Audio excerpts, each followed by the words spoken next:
Namaste friends. One of the main objective of the manufacturers of automobiles is that they should be able to provide a very comfortable, easy and convenient driving to the user of the vehicle. Making driving easy also means that long drives undertaken by the driver cause less fatigue. While driving, it is common experience that driver is required to press the clutch pedal when he is engaging the gear. He is required to release it gradually so that the vehicle comes into motion gradually. Also, whenever the shifting of gears is required, driver is required to press the clutch pedal again. Now this is a repetitive exercise and this is quite tiresome for the driver. Now the attempts have been made to avoid this exercise so that driving is easy and is more enjoyable. We have several options that are available so that the clutch acts on its own.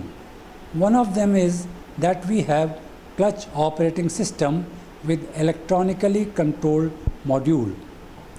Now question is, what is an electronically controlled module? For this we will have to see the progress that has been made in the past few years in the fields of electronics engineering. We are all familiar now with the microprocessors or processors.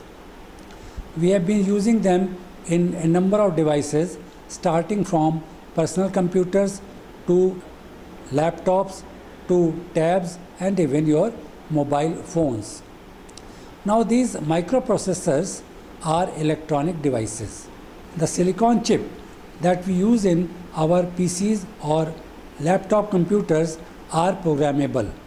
We give them instructions by pressing keys and these instructions are followed, processed, and then we get the desired output from the device. The microprocessors have another variant which is programmed microprocessor. They are meant for specific uses. So we have programmed them, they get certain input and accordingly after processing the input they give the output. Now these programmed microprocessors or silicon chips are used for specific purpose. In our example, also this is being used to operate a clutch. Generally, in mechanical devices, we have friction that causes wear and tear of components. Because of this, there is a certain life of mechanical devices. These devices, after wearing out of the components, are no more in working condition. So they have to be replaced. In case of electronic devices, there is no mechanical component, neither there is friction.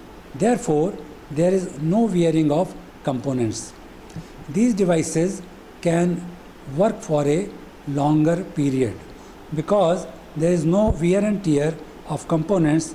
Therefore, their efficiency is also unaffected.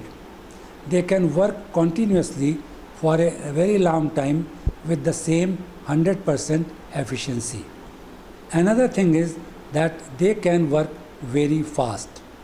So these electronic devices are replacing mechanical devices nowadays. It is happening in number of cases. The system that we are going to talk about also has an electronically controlled module, which is nothing but a programmed silicon chip or microprocessor. Now this figure that you are looking at is a layout of an automobile.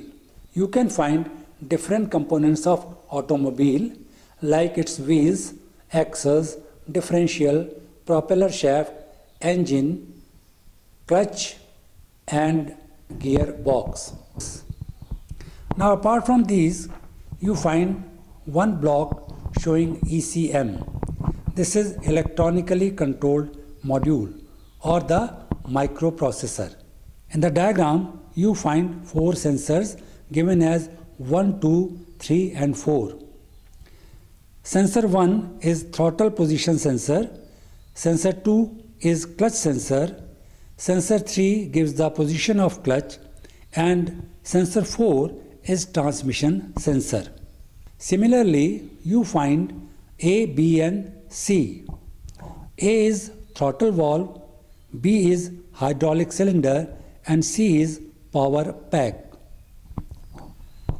Now sensors send information about the operation of the throttle, engine, clutch and transmission to an electronically controlled module. As the gear lever is moved by driver, the electronically controlled module gives signal to power pack. This controls the fluid pressure in the hydraulic cylinder to engage or disengage the clutch. The disengagement of the clutch is very quick. The clutch remains disengaged until the gear shift lever is released by driver. This clutch that we have talked about is an hydraulically operated clutch. We can have clutches that are operated electrically or pneumatically or by vacuum actuators. The electronically controlled module and sensors remain same. Thank you very much for watching this episode.